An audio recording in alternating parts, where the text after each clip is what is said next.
Ei, gente, bom dia. Tudo certo com vocês? Hoje eu tive que fazer bom dia. Acho que hoje a gente não mudei o cenário, inclusive, para uma região em que eu acho que a internet vai funcionar melhor. Tem funcionado, né? Nas aulas da semana passada eu fiz assim também, funcionou melhor. E eu tinha até colocado um público ali atrás, além dessa criança aqui, ó. Eu tinha colocado um público, sabe? Depois imitando a ideia da live da Ivete, coloquei uns ursos, umas coisas, mas acabou que não ficou muito bem organizado o meu cenário. Segunda-feira cedo, né? É difícil. Gente, então vamos dar continuidade. Bom dia, Regilene, para a gente poder... Deixa eu só um instantinho. Vamos continuar para a gente poder fechar a parte de ação penal. Só um minuto aqui, que tem uma criança me chamando.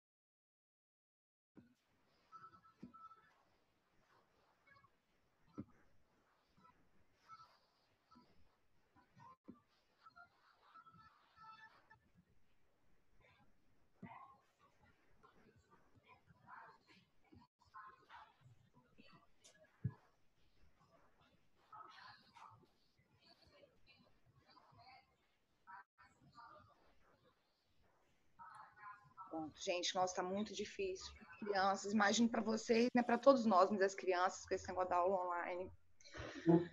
Todo dia começa com muito choro, muito choro. Bom, mas espero que vocês estejam bem. Acaba que segunda-feira, embora nossos dias geralmente não sejam, pelo menos os meus até que são diferentes, porque no final de semana é exaustão, né? Mas vamos retomar aqui. Deixa eu ver quantas pessoas estão. Não está com muita gente. Vamos lá, gente. Vamos voltar ao nosso... Samara, eu não te mandei nada. Vou te mandar de hoje para amanhã, que eu vou terminar a ação penal. E aí, na aula de amanhã, a gente vai fazer alguns exercícios, tá? Resolver algumas questões. Aí eu te mando isso hoje, porque no final de semana eu não consegui selecionar nada, tá bom? Mas não estou esquecendo, não. Peraí, vamos compartilhar a nossa tela.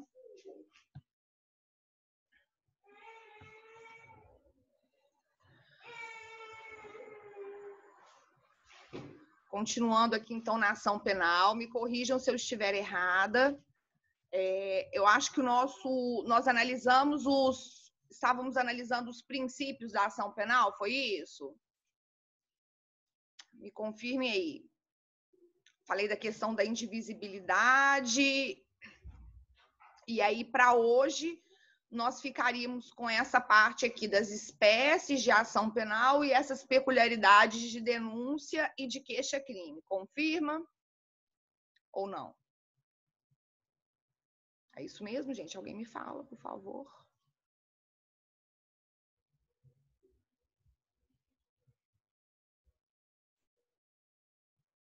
Sim ou não?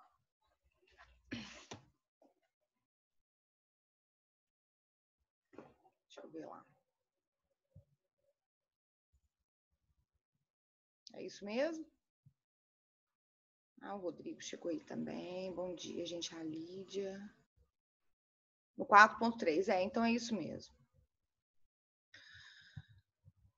Bom, então nós fizemos essa análise principiológica, né? Avaliando, portanto, as peculiaridades da liberdade provisória. Liberdade provisória, gente, não estou bem, não. Senhor, peraí. Liberdade provisória foi boa, né? Tá, os princípios da ação penal privada, desculpem. E aí nós voltamos àquele ponto que havia sido, pelo menos superficialmente visto, quando nós estávamos estudando as causas de extinção da punibilidade previstas lá no artigo 109 do Código Penal, para nós compreendermos que são tidas como 3 as espécies de ação penal privada. A modalidade clássica de ação penal privada é essa ação penal privada chamada de exclusiva ou propriamente dita. Essa modalidade é a ação penal privada por excelência, regida por esses princípios da ação penal privada, com todas aquelas peculiaridades, sujeita à observância daqueles prazos, etc. Só que a maneira mais fácil de se concluir, peraí, quando eu chego na parte especial do código, ou eu chego, me deparo com uma norma penal incriminadora, me deparo com um tipo penal. E esse tipo penal, eu encontro a expressão somente se procede mediante queixa, que é a modalidade que nós temos para identificar o cabimento da ação penal privada. Como é que eu vou saber se essa queixa a qual a legislação se refere é uma queixa na ação penal privada exclusiva ou propriamente dita, ou é uma queixa em crime de ação penal privada personalíssima? A grande questão é a seguinte: a ação penal privada personalíssima só existe em relação a um único crime, que foi o que eu já havia dito para vocês anteriormente. Só o crime do artigo 236 do Código Penal, que é aquele crime de induzimento a erro essencial ou ocultação de impedimento. Então, só na figura típica do artigo 236, eu tenho a personalíssima, tá? Que vai ter por característica básica o fato de que ela só pode ser intentada, quer dizer, o direito de queixa só pode ser exercido pelo sujeito que foi a vítima da infração penal. Eu não tenho a possibilidade de representante legal, eu não tenho a possibilidade de, em caso de morte, nós verificarmos o exercício do direito de queixa pelos sucessores. Ou seja, o nome explica, né, é autoexplicativo. Personalíssima, porque somente pode exercer o direito de queixa aquele sujeito que efetivamente foi a vítima da infração penal, aquele sujeito que vai figurar como como querelante para fins do exercício do direito de queixa. Agora, afora essas hipóteses de ação penal privada, essa hipótese de ação penal privada personalíssima, nas demais situações com as quais eu me deparar com essa expressão somente se procede mediante queixa, eu já sei que o crime em questão é de ação penal privada exclusiva ou propriamente dita, tá? Então aquelas situações corriqueiras, né, nas quais nós nos deparamos com crime de ação penal privada, o crime de dano, o crime de injúria, crimes contra a honra de uma forma geral vão ter ação penal privada. Depois, mais adiante, vocês vão verificar que nós temos algumas situações em que vai ser pública condicionada à representação. Mas eu volto a bater naquela tecla, eu já havia dito isso para vocês, que a ideia, né, de existir esse direito de queixa é exatamente essa possibilidade do sujeito ponderar, do sujeito pensar quero ou não quero, diz respeito ao fato daquilo que a gente chama, isso é interessante, às vezes não aparece nos livros, qual que é o fundamento técnico? Existe até uma expressão em latim para designar isso. Por que, por exemplo, no caso da ação penal pública condicionada à representação e na ação penal privada, né, na qual o sujeito exerce o direito de queixa, qual que é o fundamento para se dar essa possibilidade dele ponderar se quer ou não, no caso da representação, dar início ao trabalho de persecução e, no caso da queixa, de realmente tomar as rédeas do trabalho de persecução. Isso se chama, tem uma expressão em latim que se chama strepitus judici. Esse strepitus judici se escreve com S, tá? Strepitus, S-T-R-E, strepitus, P-I-T-U-S, é strepitus judici. É o chamado escândalo do processo, tá? E aí, eu já havia dito para vocês também que nessas modalidades, os bens jurídicos tutelados são bens jurídicos que dizem mais respeito a uma questão de interesse pessoal do que propriamente de interesse público. Porque se fosse de interesse público, nós teríamos a ação penal pública incondicionada, né? E aí, aqui que nós voltamos naquela crítica, né, que é feita por alguns autores, e ainda que a gente não concorde com isso, é importante que a gente conheça, porque a gente não fala tanto quando a gente começa a estudar direito penal, que o direito penal ele tem que ser um direito penal de intervenção mínima, que o direito penal ele é a última ratio, que o direito penal ele só pode ser utilizado para proteger realmente aqueles bens jurídicos mais importantes para o nosso ordenamento jurídico. E aí, de repente, a gente tem uma infração penal, a gente tem um crime previsto na lei, e em relação a esse crime, o próprio ordenamento jurídico me dá a possibilidade de ponderar se eu desejo iniciar o trabalho persecutório, que é o que a gente acaba tendo na representação, ou se eventualmente eu quero fazer às vezes de órgão acusador, que é o que a gente tem na ação penal privada, tá? Importante observar, e aí vejam, né, como nós temos aí dispositivos legais um tanto quanto anacrônicos. Eu tenho a parte geral do Código de 84, eu tenho a parte especial do Código de 1940, nós temos sucessivas legislações especiais. Vejam, por exemplo, e isso já salta aos olhos e se mostra como uma incongruência, né? As contravenções penais, vocês ainda vão ter oportunidade de estudar a lei de contravenções penais, mas é só lá no 10º período. Na lei de contravenções penais, e a gente sabe que contravenção penal, lembrando aquilo que a gente já falou há vários semestres atrás, né? As contravenções penais são chamados delitos anões. Contravenção penal não vai dar nada. Contravenção penal tem pena de prisão simples, que a gente sabe que é uma coisa que, do ponto de vista prático, acaba não existindo mais. Contravenção penal, na pior das hipóteses, vai para o juizado. E aí vocês podem me perguntar, qual seria a ação penal cabível nas contravenções penais, tá?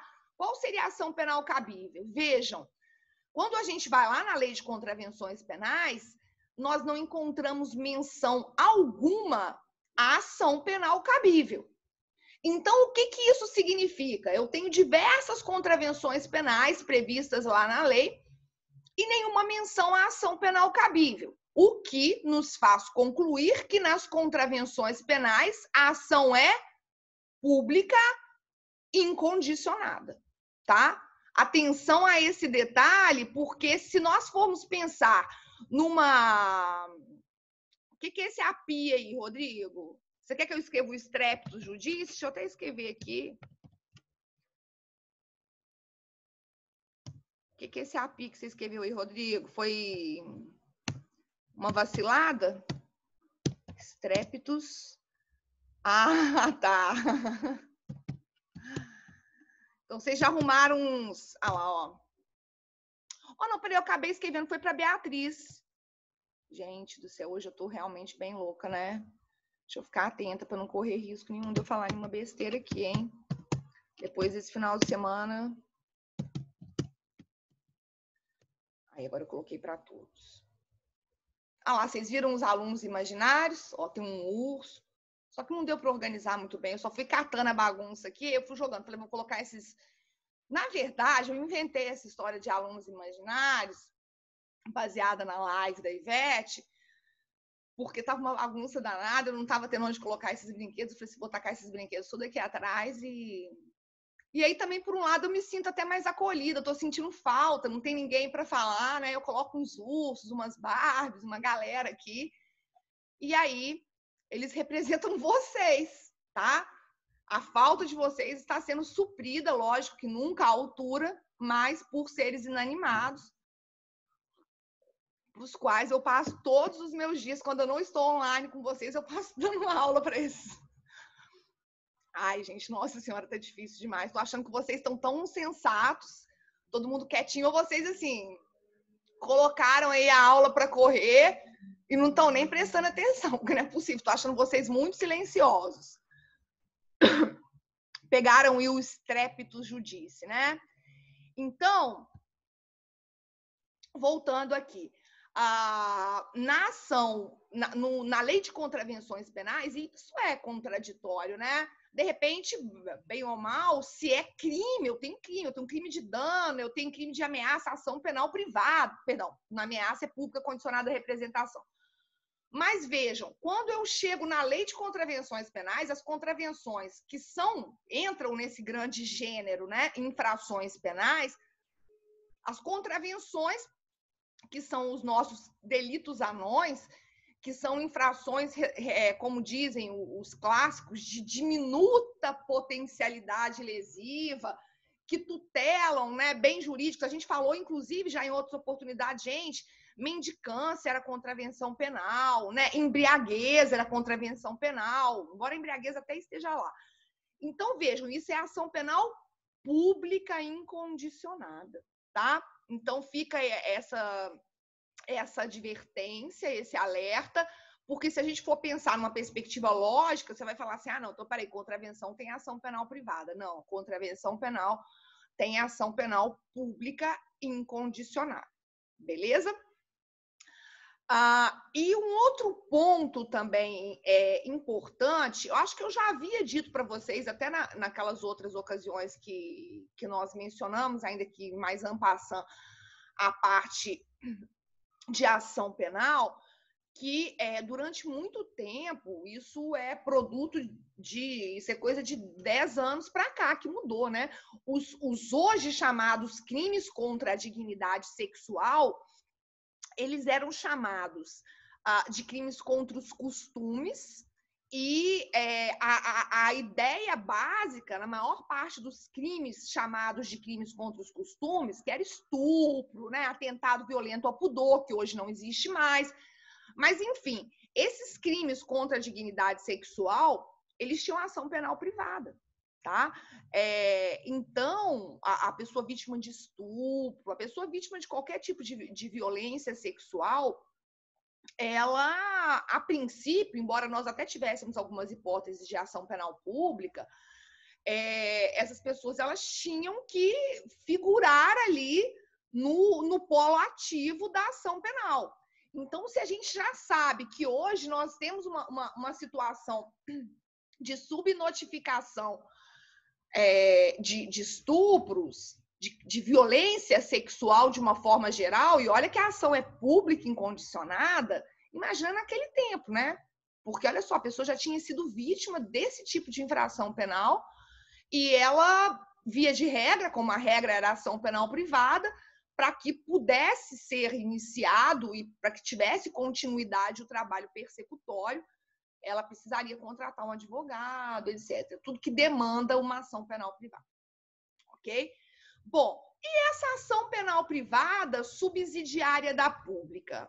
A ação penal privada subsidiária da pública, ela tem previsão na Constituição, ela tem previsão no Código Penal e ela também vem tratada nesse artigo 29 do Código de Processo Penal. Uma observação importante em relação à subsidiária da pública é o seguinte. Primeira questão, a subsidiária da pública, ela não vai se reger pelos princípios da ação penal privada, tá? Então, esses princípios, disponibilidade, oportunidade e conveniência, esses princípios típicos da ação penal privada não se aplicam à subsidiária da pública. Por quê? Porque a ação penal privada subsidiária da pública, ela nada mais é do que uma possibilidade de se intentar ação penal privada numa situação na qual a ação cabível é a pública, tá? É a pública. Então, fiquem atentos, porque esses mecanismos mesmo que nós estudamos nas causas de extinção da punibilidade, perdão, perempção, renúncia, decadência, nada disso vai existir na privada subsidiária da pública, tá? O que acontece na ação penal privada? Peraí, gente, só um minutinho que eu tive um pequeno...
Pronto, gente. Desculpem aí, mas hoje está com muitas intercorrências. Vamos lá. A subsidiária da pública, portanto, a ela não se aplicam os princípios da ação penal privada. Vão se aplicar os princípios da ação penal pública, tá? Isso é importante. Então, vejam, como é que seria uma situação na qual haveria o cabimento da ação penal pública? E aí a gente vai até analisar aqui prazos, algumas questões relativas ao oferecimento da denúncia para vocês compreenderem. Olha, então, a ação penal privada subsidiária da pública, ela diz respeito a um crime que é de ação penal pública. Suponhamos, então, que um determinado sujeito tenha sido vítima de furto, tá? Ele foi vítima de furto. Ninguém tem dúvida que furto é crime de ação penal pública incondicionado. Ok. E aí, o que acontece? É instaurado o trabalho de persecução, suponhamos que tenha sido instaurado inquérito, e instaurado o inquérito, esse inquérito foi remetido a juízo, o juiz deu vista para o Ministério Público oferecer denúncia, e esse inquérito está parado lá na mão do Ministério Público há meses. E isso acontece, tá? Isso acontece muito frequentemente, né? Vocês vão verificar daqui a pouquinho que existe um prazo, pelo menos um prazo estabelecido na lei para o oferecimento da denúncia. E, por exemplo, se eu estou diante de uma hipótese de indiciado preso, em regra, pelo Código de Processo Penal, se o cara está preso, o Ministério Público recebe os autos do inquérito e ele tem que oferecer a denúncia em 5 dias. 5 dias. A regra, ao revés, quando o cara está solto, é que ele tem um prazo de 30 dias para poder oferecer a denúncia. Então, vamos imaginar que seja até um caso de indiciado solto. Só que a vítima da infração penal está inquieta com o que aconteceu, e com razão, e está acompanhando o tramitar desse inquérito, agora já remetido a juízo, e já se passaram 2, 3, 4 meses e nada. O Ministério Público não oferece denúncia. O que é a ação penal privada subsidiária da pública? Como o Ministério Público não ofereceu a denúncia no prazo estabelecido pela lei, abre-se para o particular, no caso a vítima da infração penal, a possibilidade de oferecer aquilo que a gente chama de queixa-crime substitutiva. Ou seja, essa vítima, ela pode contratar um advogado e esse advogado, diante da inércia do MP, então essa é uma outra questão muito importante em relação à subsidiária da pública, inércia do Ministério Público, diante dessa inércia do MP, é possível que a vítima, através do seu representante, através do seu advogado constituído, ela faça as vezes, portanto, aí do órgão acusador, tá? Agora, vejam, por isso que eu estou frisando tanto a questão da inércia. Por quê? Vocês ainda não estudaram isso, mas já vou deixá-los atentos, porque existe uma possibilidade de o Ministério Público, recebendo os autos do inquérito policial, o MP pode pedir o arquivamento. O Ministério Público pode pedir o arquivamento dos autos do inquérito policial. Depois vocês vão compreender como é que isso acontece, mas o Ministério Público entende que não há elementos para dar início à ação penal. E ele é o titular da ação penal, da pública, né? Então, o MP entende que não há as condições da ação, aquelas que nós estudamos no início dessa avaliação e desses estudos sobre a ação penal. O Ministério Público, ele não está obrigado a oferecer denúncia se ele não encontra a prova da materialidade nem indício de autoria, né? Ele está obrigado, sim, quando há prova da materialidade e indício de autoria. Agora, se não há, então, já fiquem atentos a isso, porque muito frequentemente nós somos questionados. Se o Ministério Público pediu o arquivamento dos autos do inquérito policial, cabe a ação penal privada subsidiária da pública? Não cabe. Não cabe. Quando o Ministério Público pede o arquivamento dos autos do inquérito policial, isso não é sinônimo de inércia. Tá? Essa é que é a grande questão, o grande lance aí da ação penal privada subsidiária da pública é a inércia por parte do Ministério Público.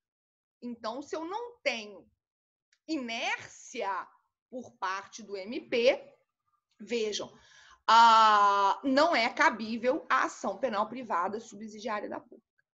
Agora, quando eu falei, por que ela se rege pelos princípios da ação penal pública? Por que ela figura, na verdade, como uma ação essencialmente pública?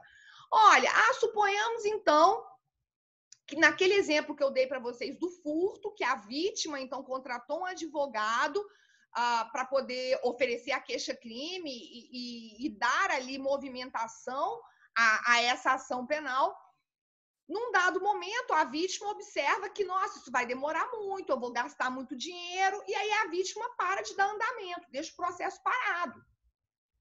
Olha, isso numa ação penal privada típica seria motivo para quê? Para uma perempção, né? Que a gente viu que é uma causa de extinção da punibilidade. Ou, imaginemos, numa ação penal privada, a gente poderia imaginar a hipótese do perdão. Na ação penal privada subsidiária da pública, nada disso é possível, tá? Porque a todo tempo o MP pode retomar a titularidade. Então, em relação à privada subsidiária da pública, importante é a leitura, principalmente do artigo 29, porque ele vai mostrar que o MP ele pode fazer tudo. Ele pode retomar a titularidade, inclusive se a pessoa continuar, digamos que eu tenha lá, pode interpor recurso, o Ministério Público, na verdade, ele vai atuar porque a ação é pública. Agora, do ponto de vista prático, eu, pessoalmente, nunca vi Nunca vi uma ação penal privada subsidiária da pública, tá?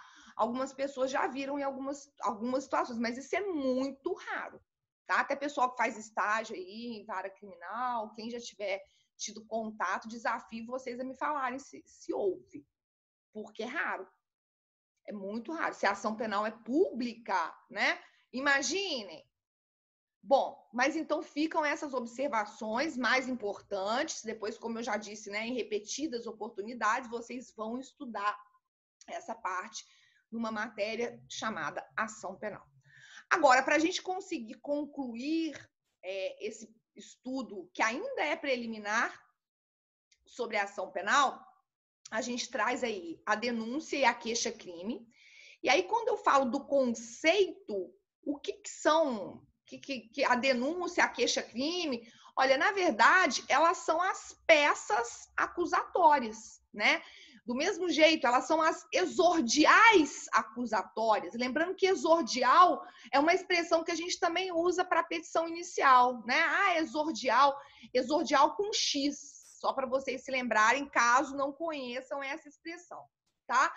Ah, então elas são as peças acusatórias, respectivamente, nos crimes de ação penal pública, a denúncia, e a queixa-crime, a peça acusatória, a exordial acusatória, nos crimes de ação penal privada, tá? Então, esse é o conceito, né? É aquela peça acusatória que vai figurar como a peça inicial, como a peça inaugural, no caso de crimes de ação penal pública ou no caso de crimes de ação penal privada.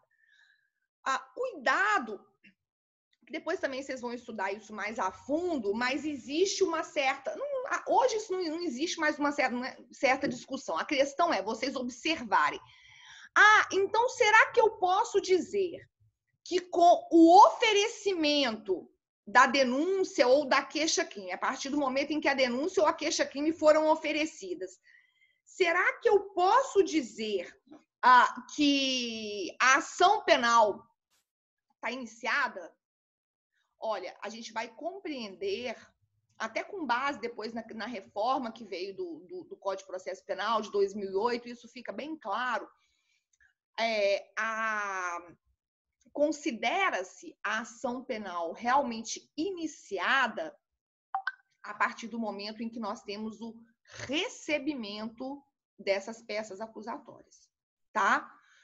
E aí depois, vocês compreenderam como é que é o procedimento, a gente compreende, né, que houve, olha, então ofereceu a denúncia, o juiz, a gente tem uma possibilidade no processo penal, e aí, lógico, a depender do procedimento, mas o juiz tem a possibilidade de receber, de rejeitar.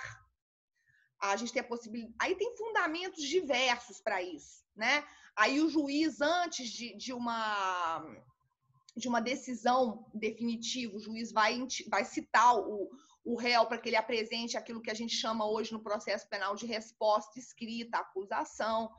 Agora, o que eu quero é que vocês tenham claro desde já que a ação penal ela não se considera iniciada com o oferecimento, mas sim com o recebimento.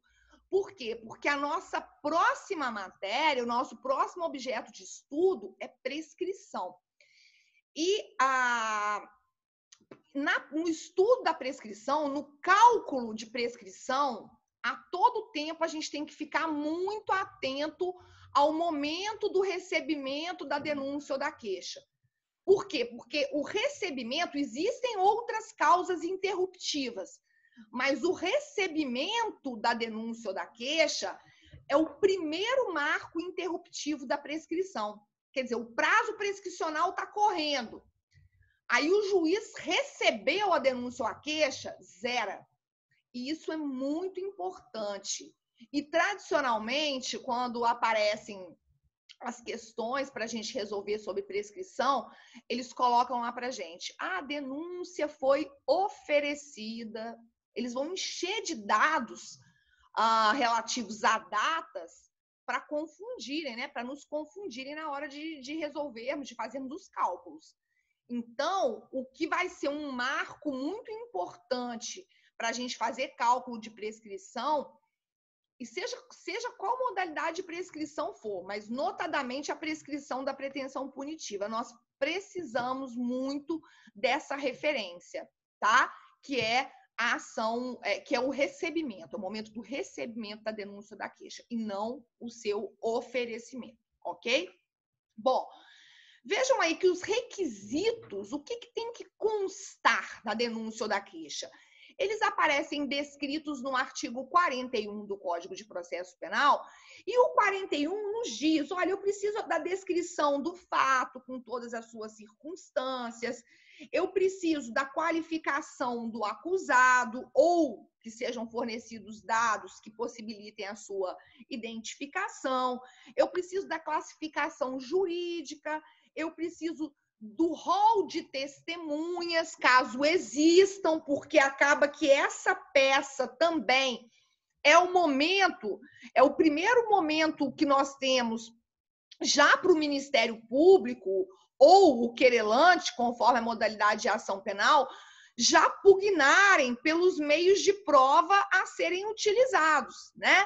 Então, vejam, a denúncia ou a queixa são peças, não dá, nem vou ficar entrando muito a fundo, senão não vou falar de coisas que vocês vão estudar mais a fundo. Existem várias questões assim, importantes em relação à denúncia e queixa, crime, várias indagações, por exemplo, olha como é que fica denúncia alternativa, denúncia genérica, denúncia em crime societário, mas isso aí é para vocês estudarem mais à frente. O meu papel agora é que vocês concluam, até da leitura do próprio artigo 41, é que a denúncia ou a queixa são peças essencialmente narrativas.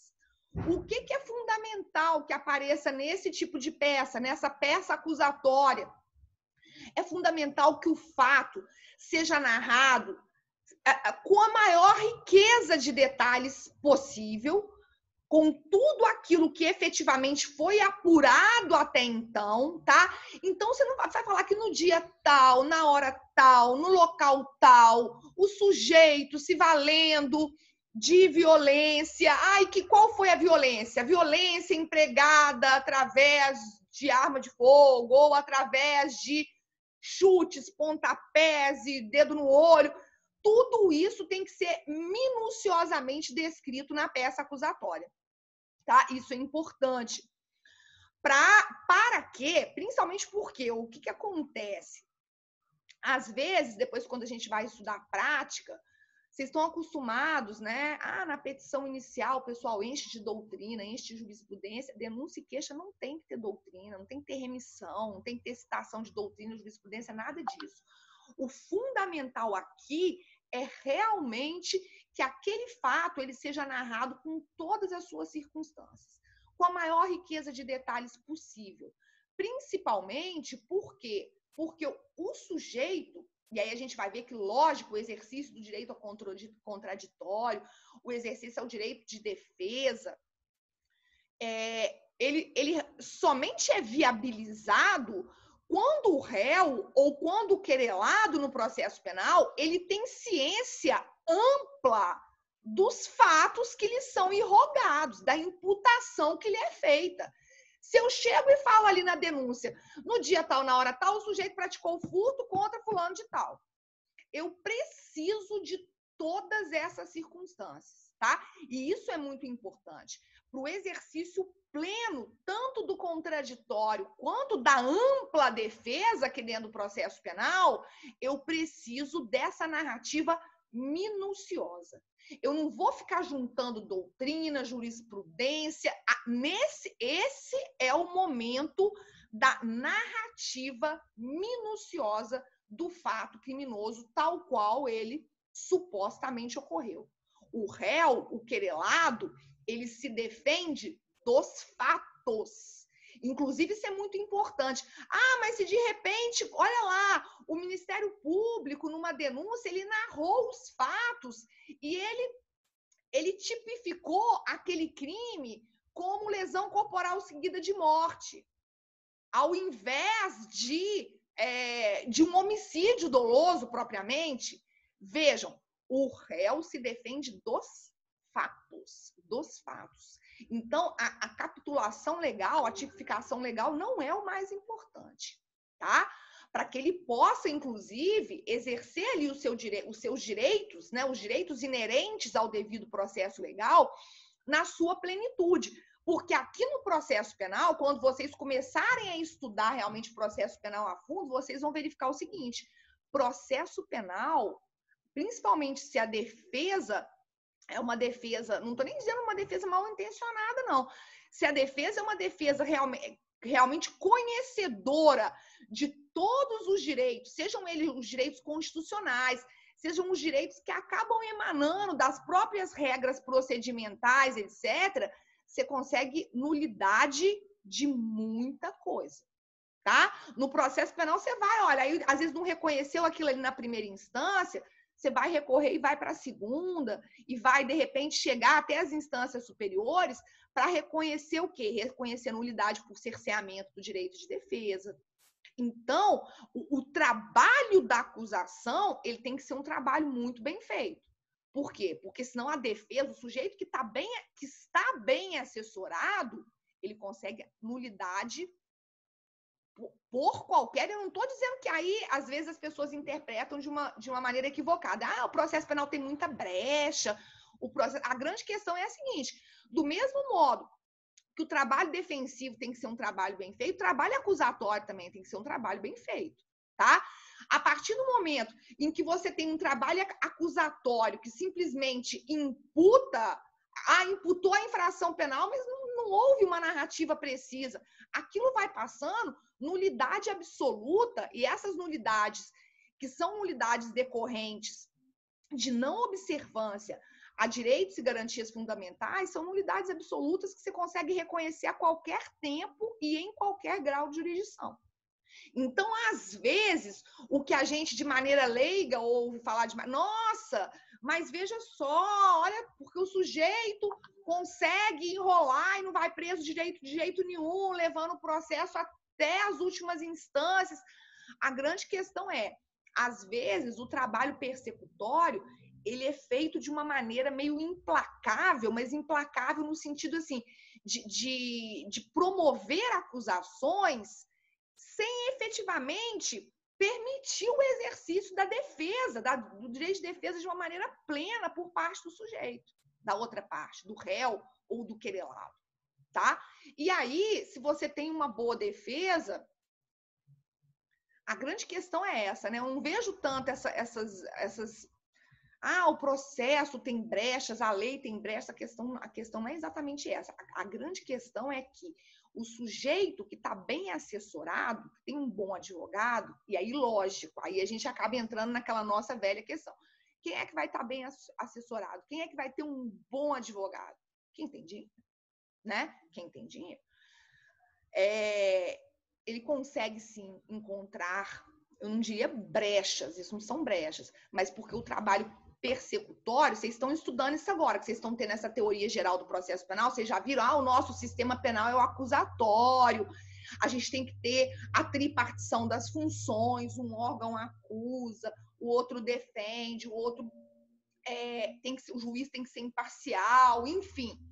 Isso tudo é uma teoria, porque muitas vezes na prática a gente começa a verificar essas funções se misturando, né? E aí, quando você tem um processo penal que, do ponto de vista prático, realmente não observou essas garantias decorrentes do modelo acusatório, que é o nosso modelo constitucionalmente consagrado, na verdade, você está tendo um processo que está, no mínimo, com características inquisitórias. Cerceou direito de defesa. Cercear direito de defesa num sistema acusatório é inimaginável. Se aconteceu isso, você consegue nulidade. E assim vai, tá? Mas vocês vão entender muito bem essa dinâmica. O processo penal aqui acaba sendo interessante porque há muitas particularidades e não dá para a gente querer comparar com a realidade de processo civil. Então, os requisitos são esses descritos, eles devem ser observados naturalmente, para que nós temos as hipóteses, né, de inépcia também, da peça acusatória, mas vocês vão compreender isso com mais detalhes um pouco à frente. Vejam que quando eu falo da questão relativa aos prazos, nós temos prazos aí para o oferecimento da denúncia. No caso da queixa, a queixa-crime, nós sabemos que tem aquela questão de ser exercida no prazo de 6 meses, né? Na queixa existe essa particularidade. Ela tem que ser oferecida no prazo de 6 meses a contar da data do conhecimento da autoria. Agora, em relação à denúncia, nós temos no Código de Processo Penal, por exemplo, o estabelecimento de um prazo de 15 dias se o sujeito estiver solto, 5 dias se ele estiver preso, tá? Do ponto de vista prático, isso aqui acaba funcionando, é prazo para o MP. Prazo para o MP. E nós sabemos que prazo para o MP acaba sendo prazo impróprio, né? Assim como prazo estabelecido para juiz. O que pode acontecer se o Ministério Público não oferecer a denúncia no prazo estabelecido pela lei? Na pior das hipóteses, o que pode acontecer? A vítima pode oferecer ação penal privada subsidiária da pública, né? Na pior das hipóteses, tá? Acaba sendo prazo impróprio. Agora vejam, depois vocês vão estudar isso também, só que esses prazos são os prazos estabelecidos no Código de Processo Penal. Quando a gente vai para a legislação especial, nós temos prazos diferenciados, a depender da lei. Por exemplo, lei de tóxicos traz prazo diferente para oferecimento da denúncia. Nos próprios crimes que são de competência da Justiça Federal, prazo diferenciado para oferecimento de denúncia. Então, eu estou tratando aqui com vocês, por hora, daquilo que é o básico, né? Dos prazos que são realmente os prazos estabelecidos pela lei, pelo Código de Processo Penal, quer dizer, o prazo genérico para o oferecimento da denúncia. Agora, saibam que nas legislações especiais nós temos prazos diferenciados. E aí fica como exemplo, dentre muitas outras, a lei de tóxicos, que traz prazo diferenciado, a lei que trata dos crimes de competência da Justiça Federal, que também vai trazer prazos diferenciados, e algumas outras que vão prever realmente um prazo diferente para o exercício, para o oferecimento da denúncia. A hipótese de rejeição da peça acusatória, vejam, hoje as hipóteses de rejeição, elas aparecem lá no artigo 395 do CPP, tá? Antes a gente tinha um artigo 46, hoje esse artigo 46, né, não mais, aliás, artigo 43, ele não mais subsiste depois daquela reforma, mas nós temos as hipóteses de rejeição da denúncia ou da queixa-crime narradas pelo artigo 395 do Código de Processo Penal, tá? Por exemplo, uma das hipóteses, aí até para a gente poder fazer uma conexão direta com o que a gente estudou há pouco, uma das hipóteses de rejeição da denúncia ou da queixa é quando já estiver extinta a punibilidade. Imaginem que o Ministério Público tenha oferecido a denúncia. Em relação àquele crime, só que o juiz apura, quando analisa a peça acusatória, que a punibilidade daquele sujeito já está extinta. Está extinta por quê? Por exemplo, pela morte. A gente não viu que a morte é uma das causas de extinção da punibilidade? Está extinta pela prescrição. Está extinta, por exemplo, num crime de ação penal privada, porque a queixa-crime foi oferecida além do prazo de 6 meses, então já se operou a decadência. Se o juiz se depara com uma dessas situações, por exemplo, de causa de extinção da punibilidade, o que ele vai fazer? Ele vai rejeitar, tá? Ele tem que rejeitar. Qual que é o sentido? Porque, inclusive, quando a gente volta a analisar isso sob a ótica das condições da ação, o que fica bastante claro? Falta interesse de agir. Cadê o interesse de agir? Que é tido aí como umas condições da ação a serem aplicadas também para a ação penal, tá? Então, as hipóteses, depois vocês vão estudar isso também, né, mais a fundo, mas essas hipóteses vêm narradas, vêm explícitas aí pelo artigo 395 e vão permitir, por quê? Porque uma questão importante é o seguinte, o juiz, ele também não pode permitir que exista um trabalho de persecução penal infundado. A existência, às vezes a gente pode pensar assim, né? Poxa, mas ninguém está condenando o sujeito. A história não é essa. A gente tem que ir além, a gente tem que enxergar além. Alguém que levaria numa boa estar respondendo a um processo criminal? Por quê? Porque o trabalho de persecução penal descabido, infundado, o fato de existir, olha, eu estou respondendo a um processo criminal em relação ao qual não tem elemento probado, não tem nada.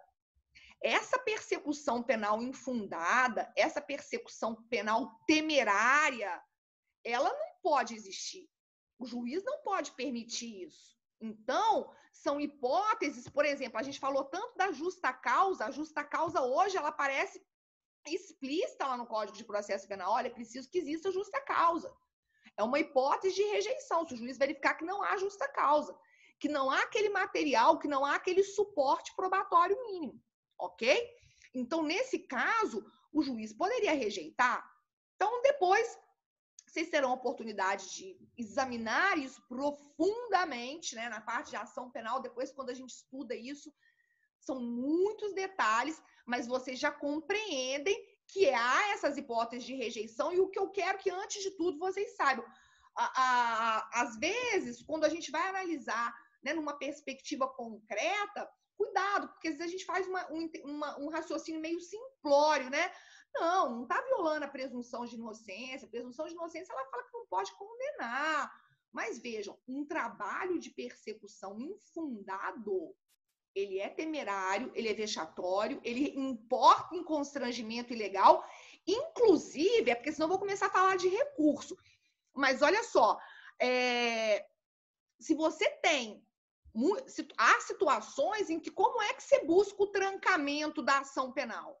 Imagine, o Ministério Público, porque às vezes eu estou falando de um modelo de um juiz ideal, mas imagine que o Ministério Público ofereceu denúncia, uma denúncia infundada, sem esse material probatório, o juiz recebeu essa denúncia, o juiz recebeu, começou o processo criminal. O que muitas vezes a defesa faz? Muitas vezes a defesa entra com habeas corpus. Para quê? Porque às vezes a gente pensa que habeas corpus é só para soltar quem está preso. Não é, não. No processo penal, a gente usa habeas corpus direto para sanar qualquer tipo de constrangimento ilegal que venha se impor ou que tenha se imposto em relação àquele sujeito. Então, vejam bem, já que eu estou dizendo que a existência de uma ação penal, a existência de um processo penal descabido, infundado, ele já importa num constrangimento. Suponhamos, então, que o Ministério Público tenha oferecido uma denúncia completamente descabida, sem qualquer laço probatório, e o juiz tenha recebido. Começou o trabalho de persecução. Já fui citada para poder apresentar a resposta escrita à acusação. O que o advogado pode fazer? O advogado pode entrar com pedido de habeas corpus no tribunal. Para quê? Para tentar trancar essa ação penal. Tá? Trancar essa ação penal. Por quê? Porque ela é descabida, ela é infundada. A existência desse trabalho persecutório temerário, isso é uma violação, sim. Isso é uma violação a direitos do sujeito e isso, de maneira indireta, pode comprometer a sua liberdade de locomoção. Nossa, mas habeas corpus para trancar a ação penal, mesmo que o sujeito esteja solto? Sim. E aí, quando eu passo aqui para a parte dos recursos, vejam só, isso aqui, é bom que vocês deixem registrado, mas agora isso, né, não é, vocês ainda estão bem longe, recurso a gente estuda mais para o final, né, lá para o 8º período, recursos no processo penal. O que eu quero só reforçar para vocês é o seguinte, por mais que o código, por isso que eu sempre friso muito, né, o Código de Processo Penal, por mais que nós tenhamos tido a reforma de 2008, depois tem 2011, 2012.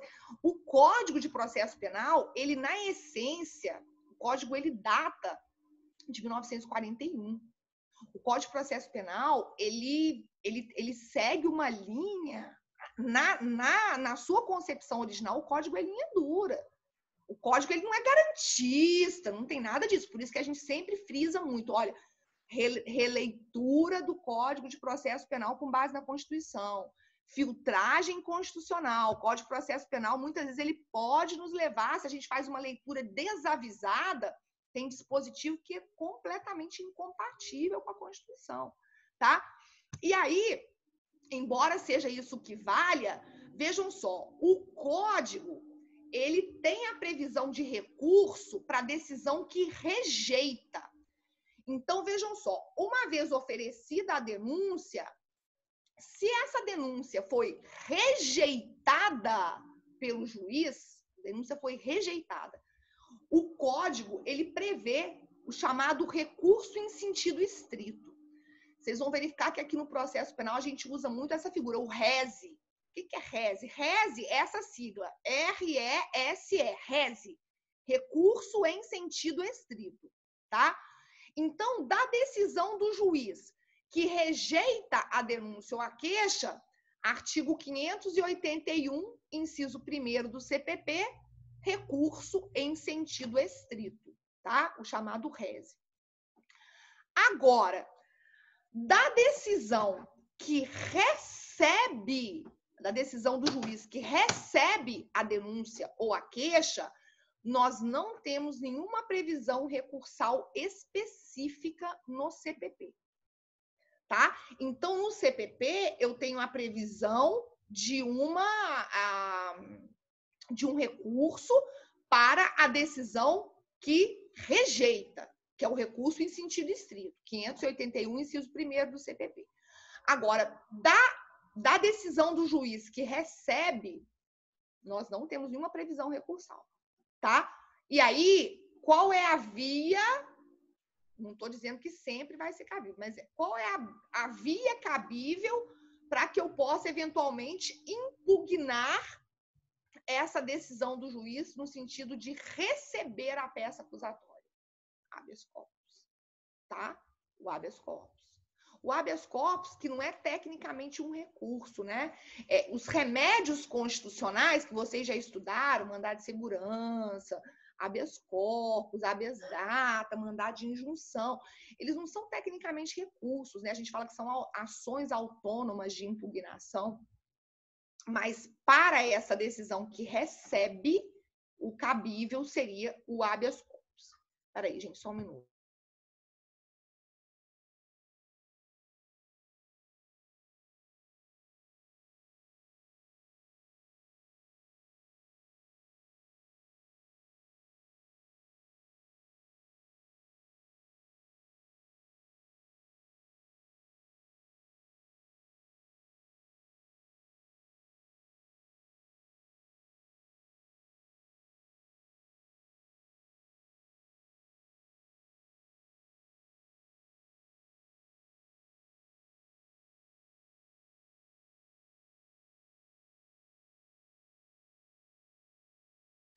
Nossa, a gente agora criaram um outro mecanismo para as crianças, que não é mais o Zoom, que é um Google Meet. E eu só tendo que instalar aplicativo, cada hora um negócio diferente. Carla, com uma ponte muito bela, né? É a Golden Gate Bridge, atrás de si. Gente, bom, estas, portanto, assim, nós fechamos essas nossas considerações gerais sobre a ação penal. Vocês estão tranquilos? Vocês têm alguma dúvida? Vocês entenderam tudo? O que vocês gostariam de me dizer?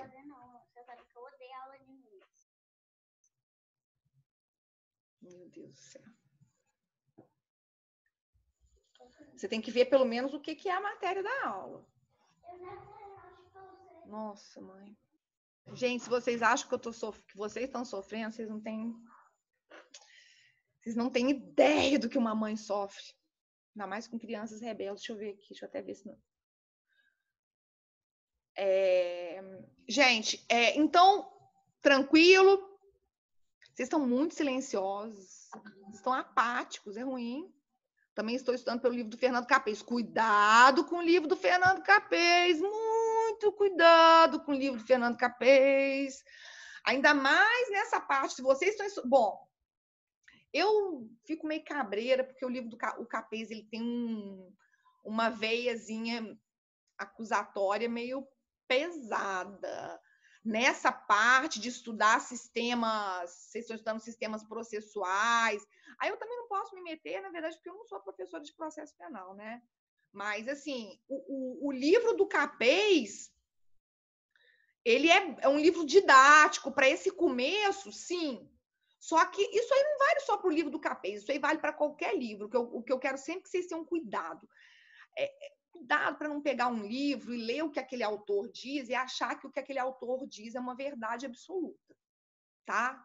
Essa que é a grande questão. Por isso que a aula acaba sendo tão importante, né? Porque, não, a lei para processo civil tem prazo em dobro. Olha só, Leide, no processo civil, o Ministério Público tem prazo em dobro. Processo penal, até porque toda a estrutura do processo penal é montada para o Ministério Público. Então, esses prazos são esses aqui mesmo. Tá? Boa pergunta. Boa pergunta. A gente sempre fala isso, prazo em dobro para recorrer, né? Não. Não. Tá? Aí não. Aqui no processo penal, não. Não, essas prerrogativas não existirão. Mas só que na prática não tem lá tanto problema, porque acaba que acaba sendo prazo impróprio, né? O que acaba exigindo mais do Ministério Público cumprimento de prazo é a hipótese que você tem preso, tá? Porque quando você tem processo, quando você tem inquérito com preso, aí, se o cara tem um advogado que está acompanhando, se não cumpre prazo, já vai entrar com pedido de habeas corpus, já vai entrar com pedido de relaxamento, porque tem excesso de prazo.